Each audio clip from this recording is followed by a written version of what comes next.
So here's how I want to start off. A couple of things. One is to say, as I presented these subjects last week or 2 weeks ago, and when we kind of voted on what we wanted to do, immigration in the Bible got the most votes. I will tell you, I guess I didn't think, oh, wait a second, I have 4 Sundays to sort of cover. What the Bible has to say about immigration, at least the way that we think about that, or migrants, is so clear.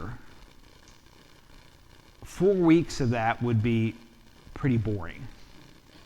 So here's what I'm going to suggest that we do. Today is really going to kind of be talking about immigration as a whole and thinking about what that means in our context right now. And then next week we'll really look at the Bible passages and how the Bible treats that and what's in there. Then I suggest for the next 2 Sundays that we maybe move on to another topic. Maybe we just kind of follow this theme and say, is there another sort of hot button issue that's out there in the campaigns that we want to look at and address from a biblical point of view? So be thinking about that.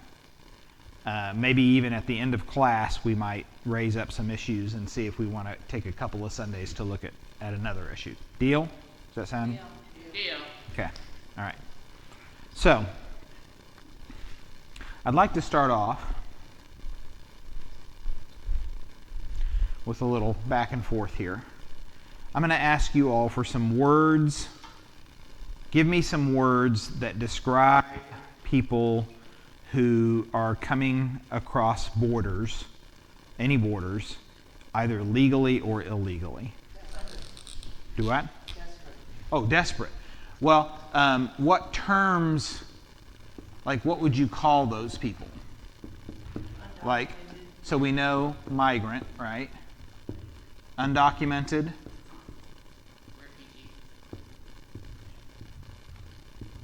Refugee. This is a brand new marker too. This is pretty sad. I've got one right here. Got a bunch back here. Thank you though. What else? Asylum seeker.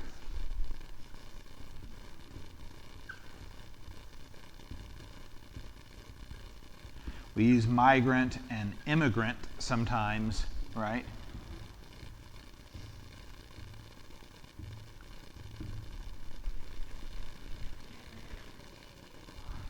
There you go. Alien. Mm-hmm. Foreigner. Yeah, illegal. Now we're just getting mean, right?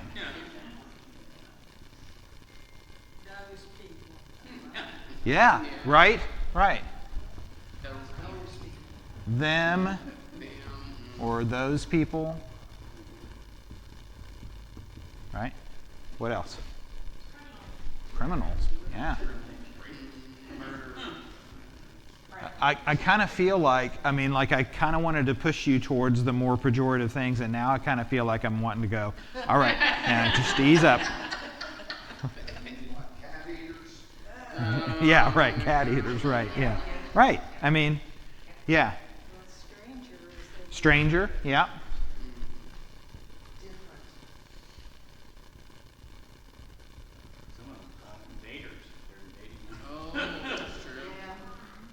Yeah.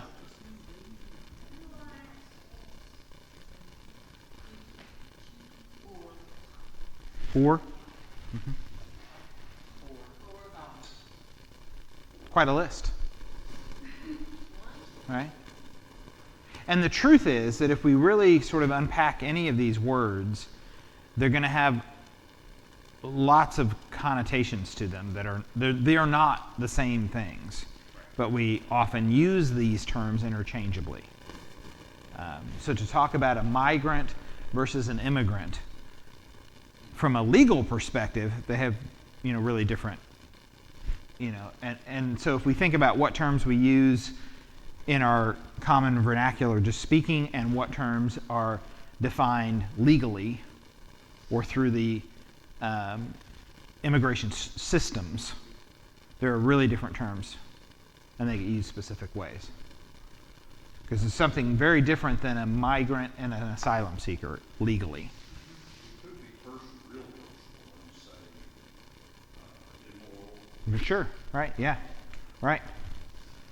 And that fits in some of, like, right, these things always have that implication, right? I think Mexican is used kind of as a generic Right, term regardless of right, or but just like you said, the connotation. yeah.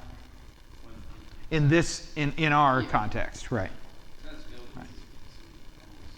Between soft and hard racism. Yep, soft and hard racism involved in a lot of that. Yep, absolutely. We don't hardly ever talk about an invasion from the north, do we? Or from I don't think anybody wants to go that someplace that cold. Those Canadians are coming, right? Yeah, right. So which of those terms, which of these do you consider pejorative? Illegals. All right, illegals, invaders, criminals. Them and those. Yeah. Probably put that on there. Aliens. Yeah. Yeah. A lot of them. Right? All of this is tied up in this idea of, I'm going to get real fancy now.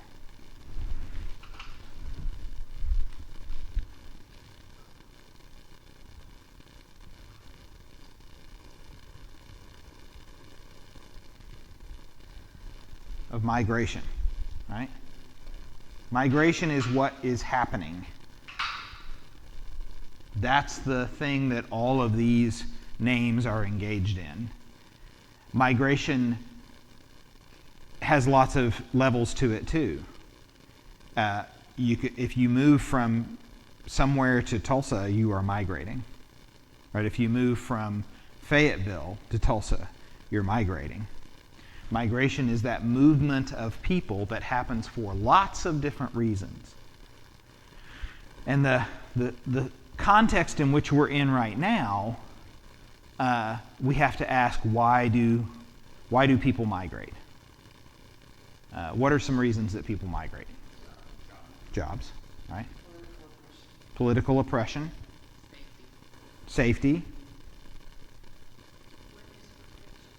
Yeah. Yeah. They have family connections. Family connections, right? Moving to be with family. So again, think of this broadly. Don't just think of this as who's coming from countries in Central America to here. But why do we move? Why would we move anywhere? Why do we migrate? Opportunities. Yeah. Right? I mean, all kinds of reasons, right? And it's usually not just one thing. It's layered kinds of things. But most often driven by economics. So we have created an atmosphere in our country where we have established with free trade agreements and a free trade movement that money has no borders, but stay insistent that people have to have borders. And what does money mean without people? Well, they want it to convey that they don't want other people to share. Right. Money only means something in the context of us. They want us to, yes, right, sure, right. So then you get all kinds of other layers to that beyond the economics. But at the base level, people follow money because we've established a system that says you need that to exist. And so we therefore follow that where we can. And the biggest driver right now of immigration into the United States is economic. We get told a lot that it's this, but often the asylum seekers themselves are seeking relief from economic oppression in addition to. other kinds of oppression. But often those go hands in hand too. So, are there good reasons to migrate? And are there bad reasons to migrate? Knowing the context of this group here, I would say you could name lots of good reasons to migrate. Are there bad reasons? Escaping the law, I suppose, if you're a criminal, trying to throw you in jail. Yeah. I think. Hey, it worked for Butch Cassidy and the Sundance Kid. I mean, I think I would find it bad if I'm forced to do it. So Okay. if I'm running away from something, Yeah. as opposed to running to something, those Okay. are very different. So what's Running the a- motivation? okay. Kind of helps for me think, is it good or bad if you want to think about it. Maybe if are you a victim or a perpetrator? Exactly. So if you're a perpetrator fleeing, that's kind of different than a victim fleeing. Okay, fair enough. One history professor made, like if you were proud of that your family made the run, you might think about that because they're usually running from something. Right, Because they right. hadn't made it wherever they're coming from. Sure, sure. And often, so when we think about who's a perpetrator, who is, right, so often people were fleeing religious persecution is a major motivator for migration, and that is because, not because they've necessarily done something wrong, but because the place where they exist has now said your religion is taboo, and so all you're really doing is practicing your religion, but now you have to flee. What are the problems with our immigration system today? Misinformation. Information is a problem. It's the biggest, that will pass through asylum and even citizenship take years and years. Mm-hmm.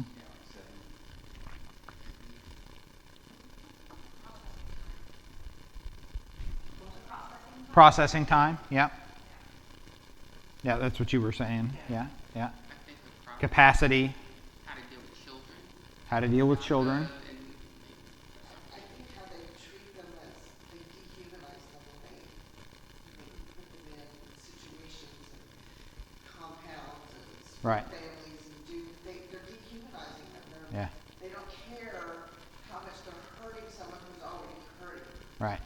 And that just makes things worse for these people. Traumatizing already traumatized people. Right, sure. Yeah. I think another problem is a lack of memory. Ooh, lack of memory. Because most, not us, but many people in this country migrated, Yeah, but that is Yeah. forgotten in our stories, in Yeah. our legacies, in our histories, and so that lack of memory doesn't let us connect to 100 years ago. My people, whoever my people were, well, not me, the collective my people were coming here for religion or economics or family or war. So some of the same reasons, they just look different. yeah. And so because we've lost that memory, They use it when they want to use Sure. it. But yes, Yeah, feels true. right. So how do we think about what migration has, well, so this is in our context, of course.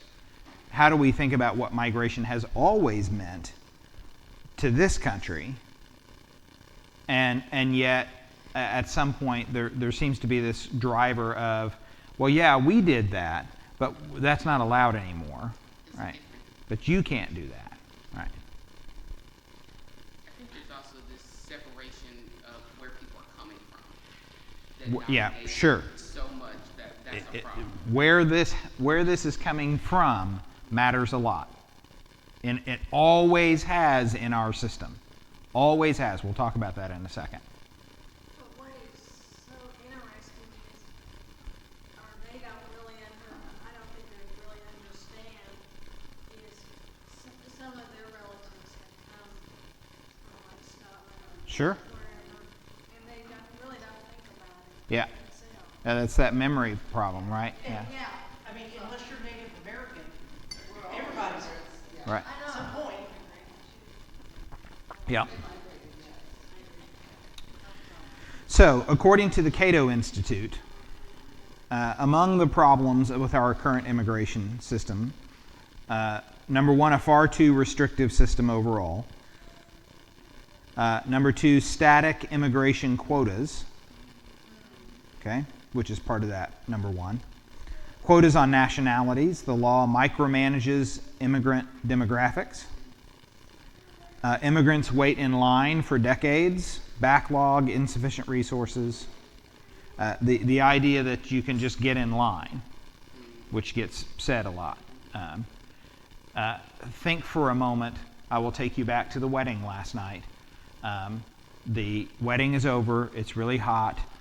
And okay, now go over for the cocktail hour, and the bar is open. And again, there's 100 and maybe 200 people, and there's one bar, right? Right? And the line was, I mean, it's just this immense line. And we're taking, you just, like, we'll get in line to somebody who's hot and thirsty at that point, and they had water at the bar too, but they didn't have water anywhere else. They only had it at the bar, right? And so, you put somebody way back in the back of the line and just say, well, just get in line, or somebody standing there saying, well, just get in line. And you're like, oh my God, that's going to take me forever. That's kind of what's going on here, right? Immigrants wait in line for decades. Immigrant workers are counted against multiple quotas. So I want us to think for a second about economic need in this country and who works certain jobs and, right, how you get people to work those jobs. Okay, we'll talk about that in a minute too. There's no way to create new immigration categories without congressional action. Oh, well, then there you go. Without congressional action. It's like, come on. Like, it's just, we can't get congressional action. We can't even get them to pass their budget. So think for a moment about any meeting that we have here.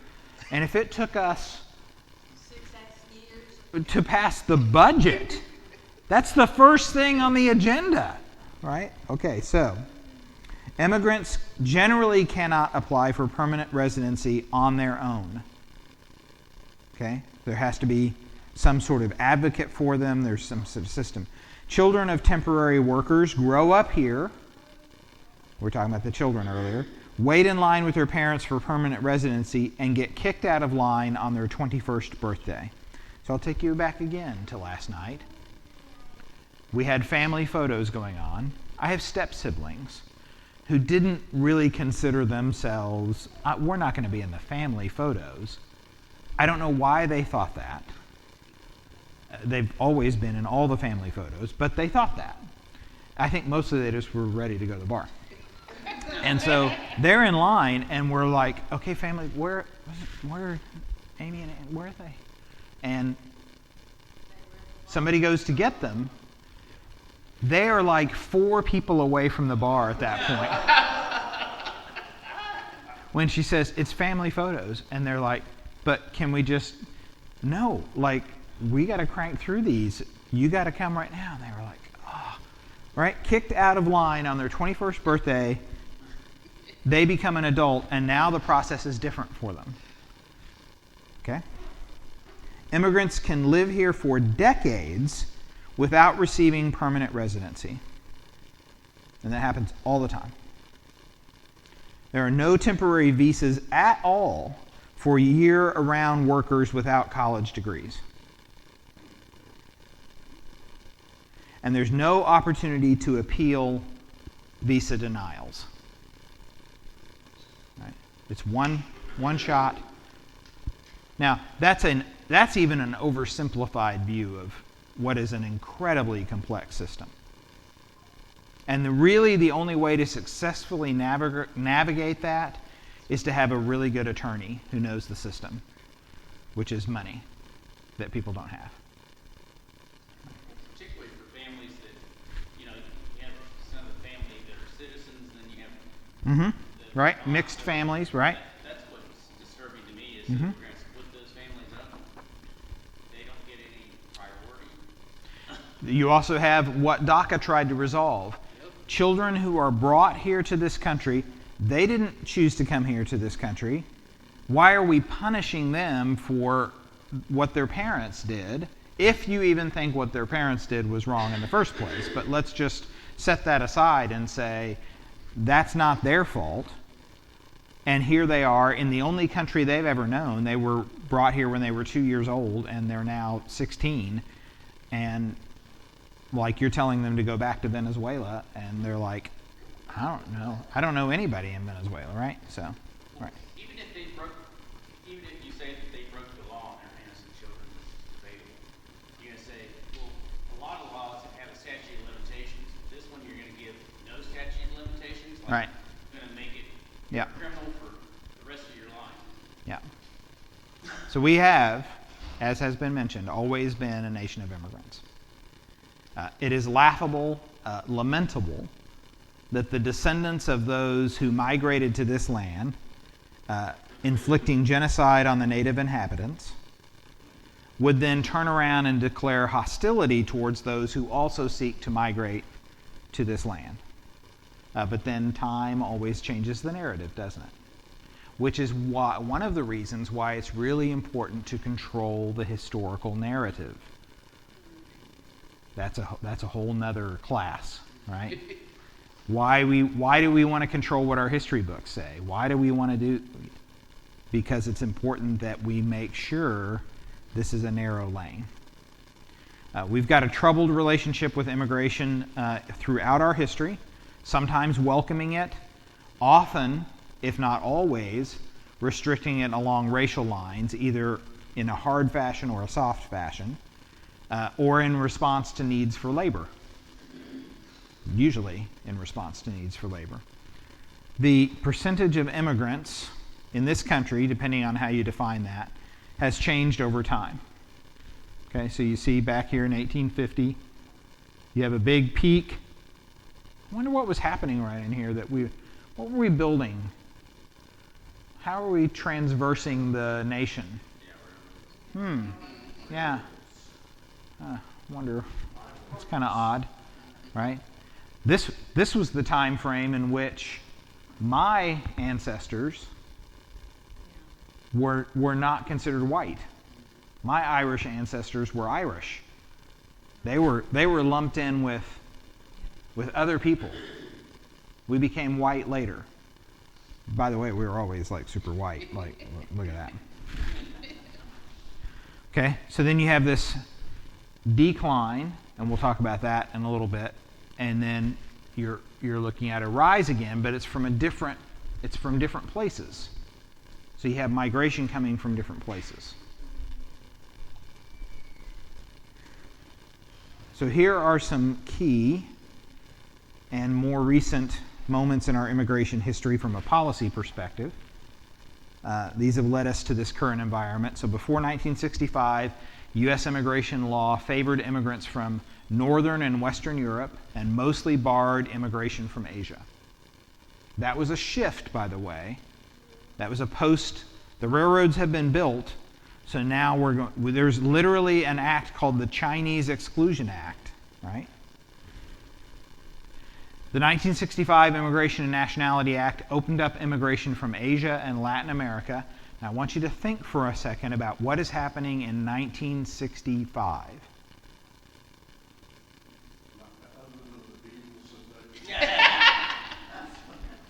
Yeah, that was a little earlier, but yes. Yes, other than that.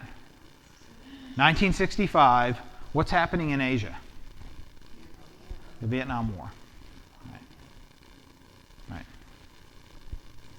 So you open this up. What is also happening in 1965 in Latin or Central America? Yeah, you're beginning to have all kinds of engagement with the U.S. in Central America. The Immigration Act of 1990 further increased legal immigration and allowed immigrants from more countries to enter the U.S. legally. began to address that, but not all countries, but more countries. Since 1965, about 72 million immigrants have come to the United States from different and from more countries than their predecessors. Now, this does bring a little side note that we ought to think about for a second.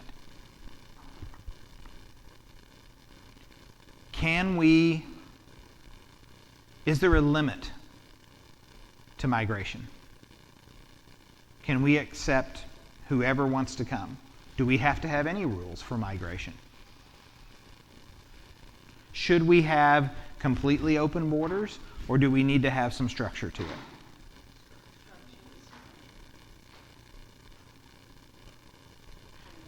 I say So- if they want to come to this wonderful land of ours, I think.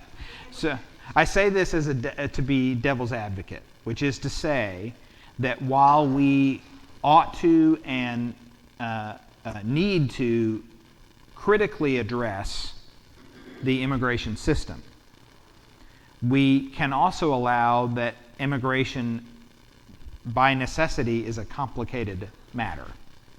And how we do that is important. We have, unfortunately, like with lots of major moral and ethical issues, made it part of our partisan battle.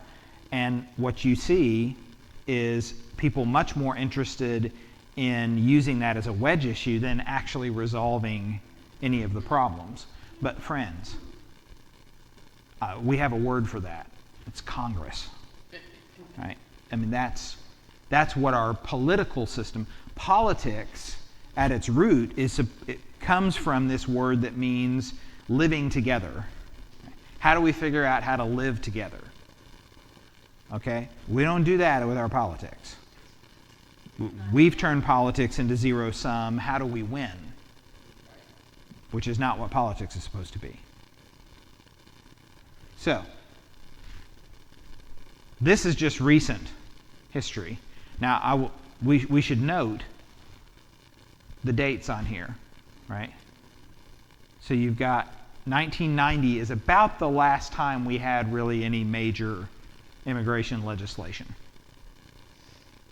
We would have now had, Right. had a certain guy told him. Well, I mean, we're back. So again, let's be careful. Yes, that is the most egregious and most recent example, but those kinds of politics have been played by both sides throughout history, right? Okay. So those are some key and more recent moments in our immigration.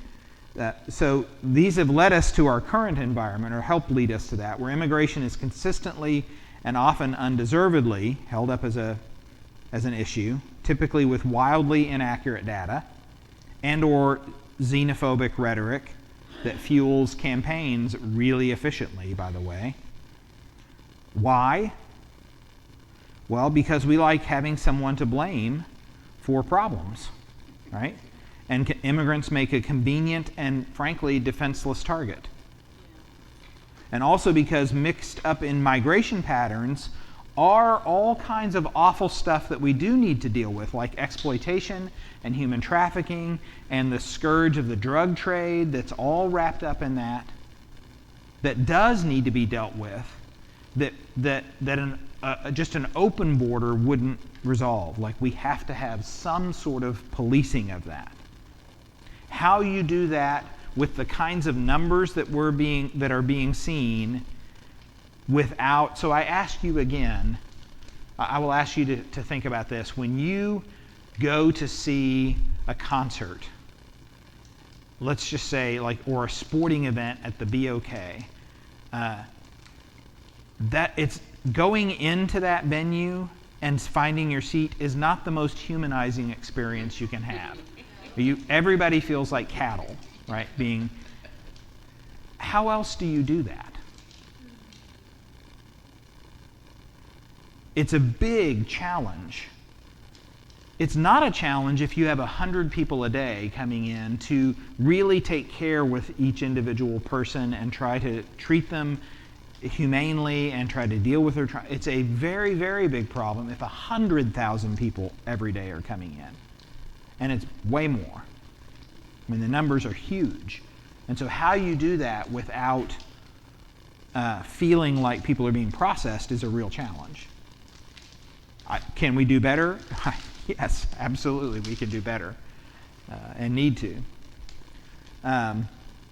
We consistently hear inaccurate information. So as of 2022, about 4 million unauthorized immigrants in the U.S. are from Mexico.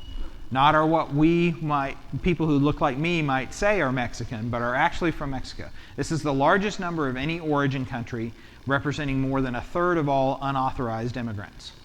However, the Mexican unauthorized immigrant population is down from a peak of almost 7 million in 2007, when Mexicans accounted for 57%. So again, we think of this as just this sort of constant stream from one place, and that's not true. It changes and moves and morphs all the time.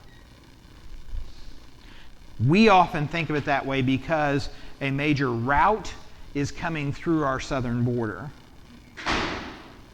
And so we think, oh, they're coming through Mexico, they're Mexican. No.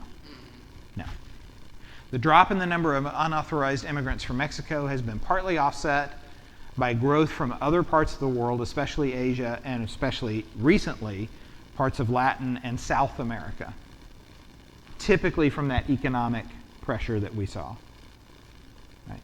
And then there's a whole nother chapter to that, maybe even a whole nother, several volumes of books about U.S. engagement and responsibility, culpability in the devastation of those economies.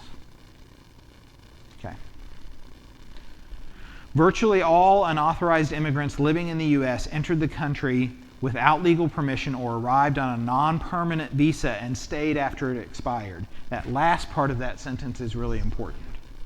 All right, so they came in legally on a visa, but it wasn't a permanent visa. So here's a student or a work visa or something like that. It expires and they stay. So they didn't come up through the southern border. They didn't invade. We asked them to come, and now they're staying.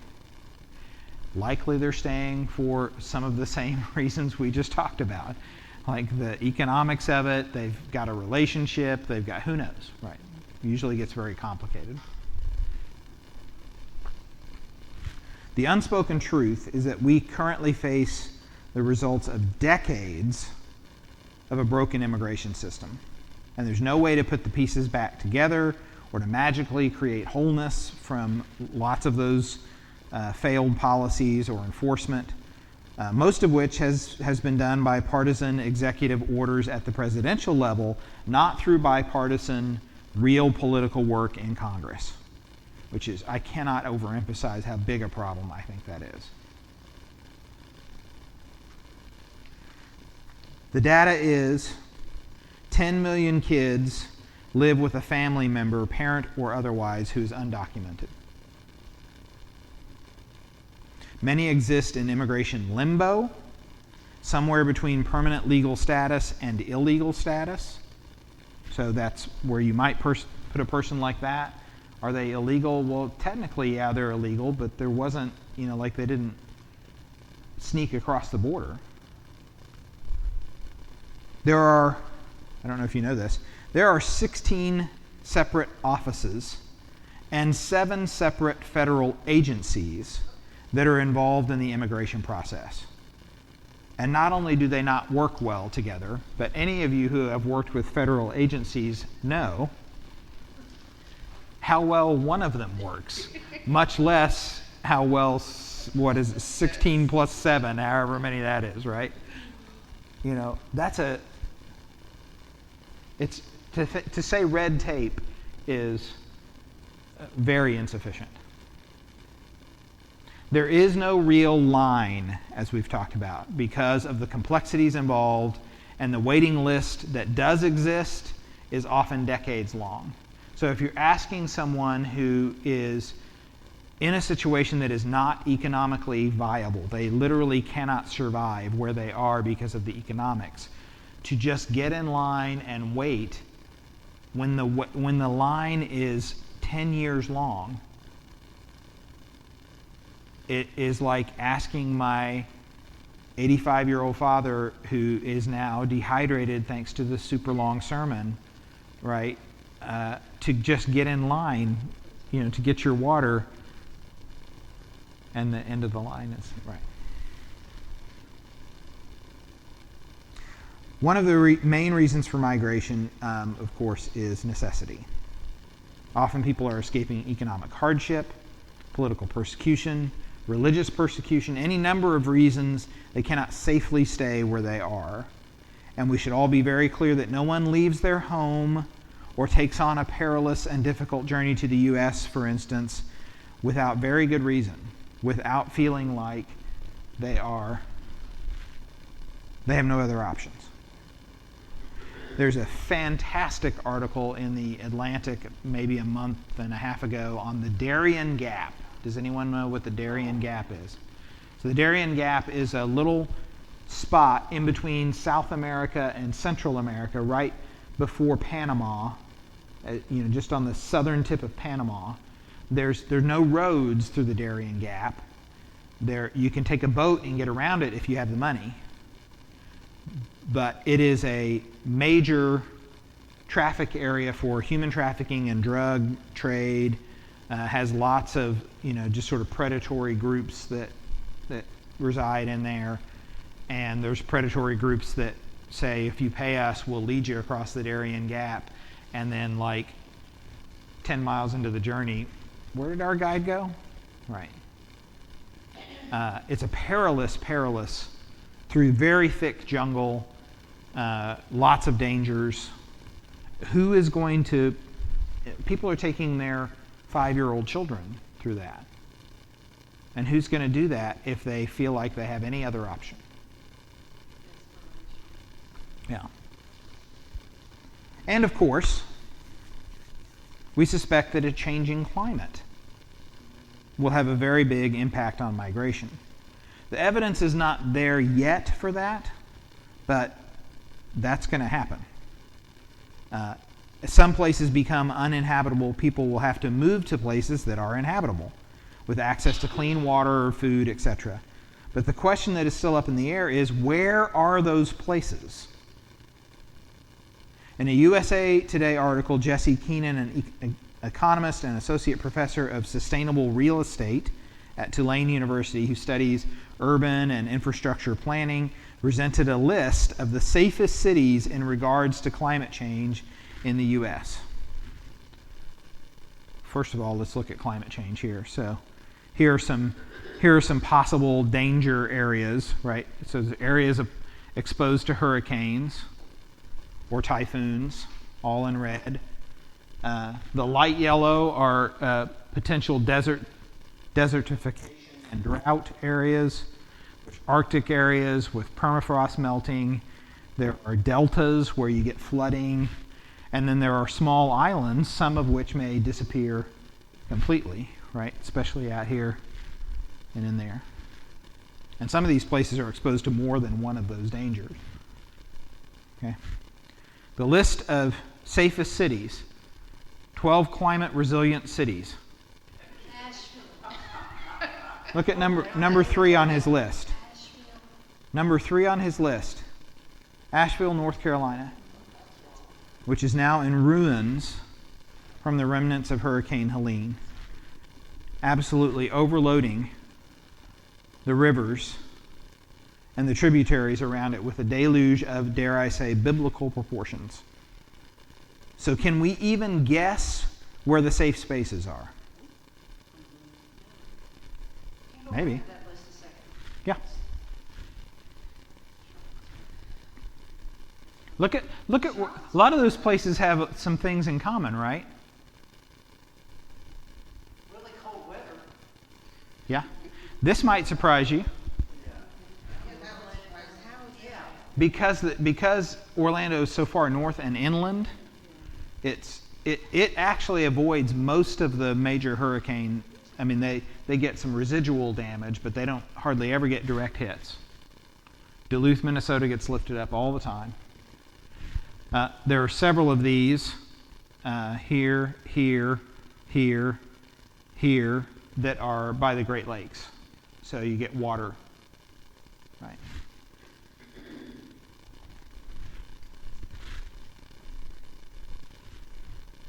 But we don't know where these places are going to be. And we can't guess at what, the damage is going to be. I do think it's interesting if we think about what's happening now and the folks that may migrate somewhere else, and we think about, say, Hurricane Katrina, the same kind of experience, but the language that is used. And those are That's right. our people. Yeah, we don't think about that migration thing, do we? How many people did Katrina displace permanently? And Right? I know time has passed and hopefully you know more, but there's a definite way the media is talking about, people are talking about. That's right. Um, And we don't think about those needs the same way, all because somebody has citizenship and somebody doesn't have citizenship. Now, when we move into what the Bible has to say about that next week, we will discover that's a really poor excuse from a biblical perspective here in our Christian nation. Here's what we do know. The stories that are coming out of North Carolina right now and in many other places are stories of cooperation, neighbors who have power housing the rest of the neighborhood, somebody who has a generator sharing their refrigerator space, talks of meals around the one working grill or setting up a campfire every night, and literally everybody comes and has dinner over the campfire, shared fuel and food and water and information, kindness, hugs and kind words, prayers made with mouths and hands and feet. The stories are of line workers from New Jersey driving through Asheville and the neighbors standing on the side of the street cheering them through tears. Migration takes on a whole new perspective when you need people, right? And of course, the data shows that this is precisely what migration to this country does. It helps us. It is not a negative, it is a positive. The statistics bear that this is so inaccurate as a way to describe migration, people coming here. The crime levels are far below. It's not to say it doesn't exist. There's human beings. Of course it exists. But the levels are far below because you have people who are seeking, right? Who are desperate in a different kind of way. They're desperate for the kind of peace, and they just to be able to live their lives and raise their families is what they're asking to do. Here's the reality that we're going to be increasingly aware of as the years go by. Our geography will not save us, nor will the number of resources that we hoard. Having even the best plan to deal with what is unpredictable chaos won't save us either. Isolation and building walls won't save us. What will save us is seeing ourselves and our neighbors, bearing one another's burdens, and trusting that the best inclinations of our faith ought to be turned into action. Climate change may not be found in the Bible, but that sure is. So next week, we will talk about other places in the Bible that speak to migration itself and how those ancient words, we'll look at a different set of words, right? So we'll look at, these are our English words. We'll look at what those ancient words were and how they described those people around them, because our language really matters. And the terminology that we use really matters. It has implications to it. And it helps us think about, what kind of world are we sort of shaping and creating around us. And so we'll look at those words from a different time and think about how they might impact us today. Okay? Any other questions about? Mm-hmm. It just reminded me, a few years ago, I went to Crystal Bridges. They had an exhibition of artwork inspired by Wonder Woman and Superman. And I'll never forget it. There was one point, I turned the corner, and there's this wall that's just covered in posters. It's all a bunch of different superheroes Mm-hmm. labeled alien, alien, alien, alien, alien. And it was just like, Yeah. Superman. yeah. He's an alien. And, Oh, believe me, Lex Luthor let us know. He is not from here. But, it's just Yeah. kind of the irony of it that, we Yeah. like people who aren't from here, but yet, Yeah, exactly. That's why I've always been a Batman fan. He's one of us. He's from here. That's right. He's jaded and bitter and angry. American. That's right. but he's part of the 1%. Yeah, he is also part of the 1%. Yeah, he's super rich too. Batman. Right. Why do we have Superman with the American flag behind him? You should have Batman with the American flag. There's a sermon in there. I gotta do that. Yeah.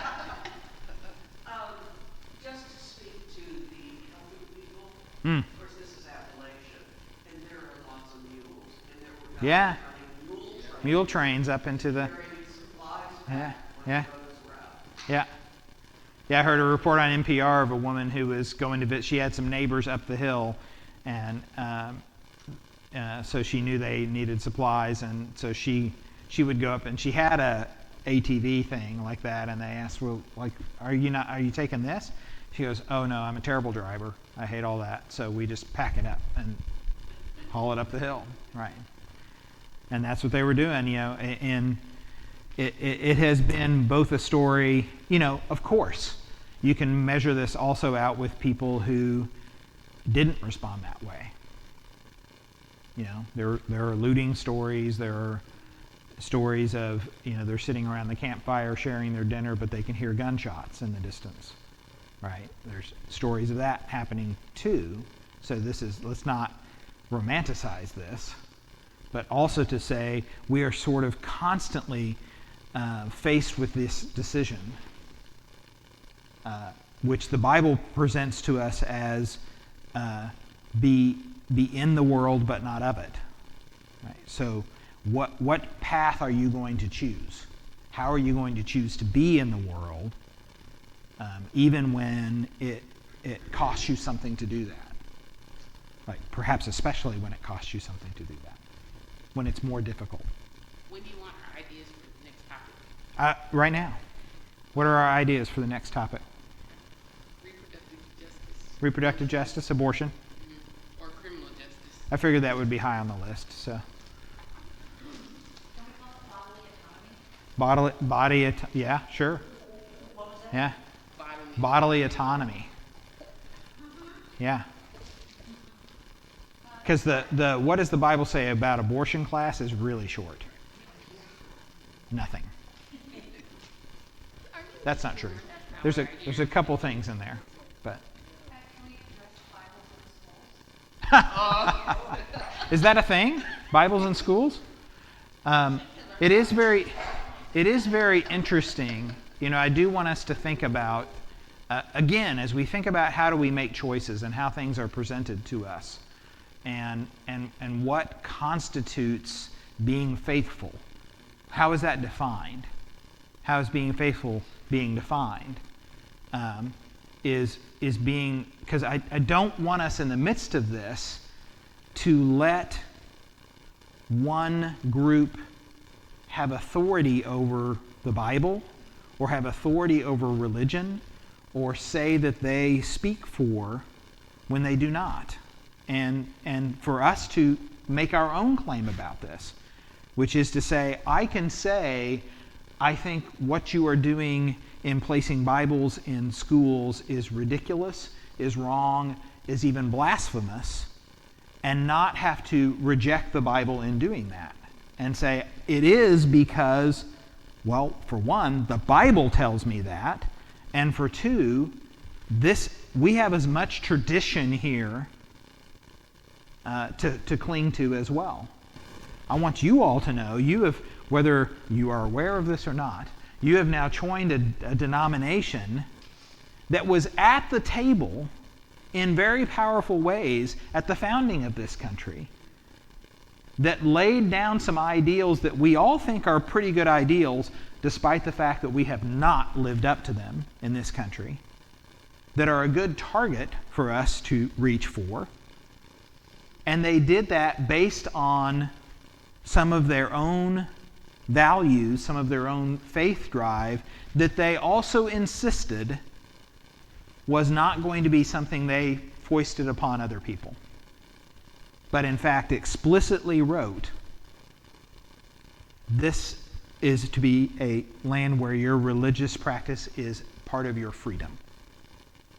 And they arrived at that from their own religious practice. So we have a tradition that we can hold on to and cling to as well. It's not surprising to me in the slightest that the parameters were set up so that the only book that fit the criteria for the $6 million of public money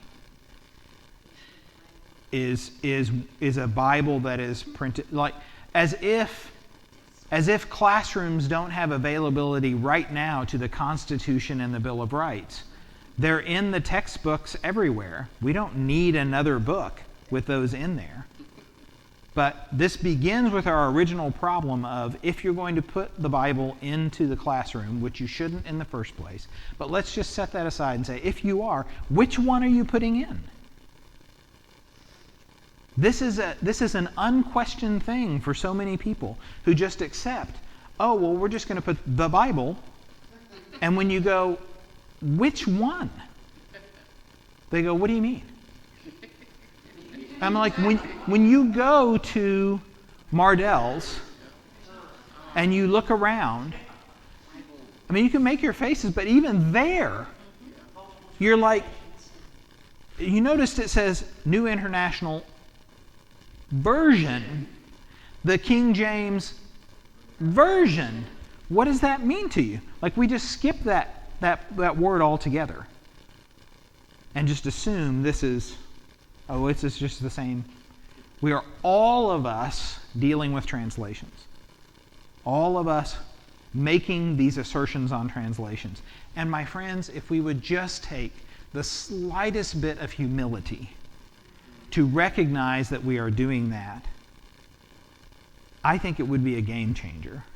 That we would say, well, I'm going to have my convictions, but I'm going to hold them softly, because these things can mean lots of things. It's a big, big issue, and so no, I'm not going to do a class on that per se. Sort of always doing a class on that, it feels like. There are lawsuits in place, and ironically, making this last move that was made actually opens up lots of ground for the lawsuits. You're not going to get vindication, I will tell you, from the lawsuits, because they're not going to go after what you want them to go after. What they're going to go after is his process was terrible. His process broke the law. And that's what they're going to go after. And that's frankly, is a pretty easy prosecution. And you have mercifully, you have an attorney general who is from the party y'all don't like, who will absolutely enforce that. I have no doubt in my mind, who has been on the record aggressively supporting separation of church and state. as he should. That's why he's a good man. So it will take all of us. It will take all of us. And it will take those people who are going to choose. It would be interesting to sit around some of those campfires in North Carolina and ask how people are voting, right? I doubt it even comes up. Because, well, that's a whole nother thing. That's a whole nother thing that is kind of a scary part of things. But, friends, There's an article about that in the New York Times. Yeah. the other day. it's going to be real challenging. Thank you all. This is great. We'll do this one more week, and then we'll switch over to bodily autonomy. How about that?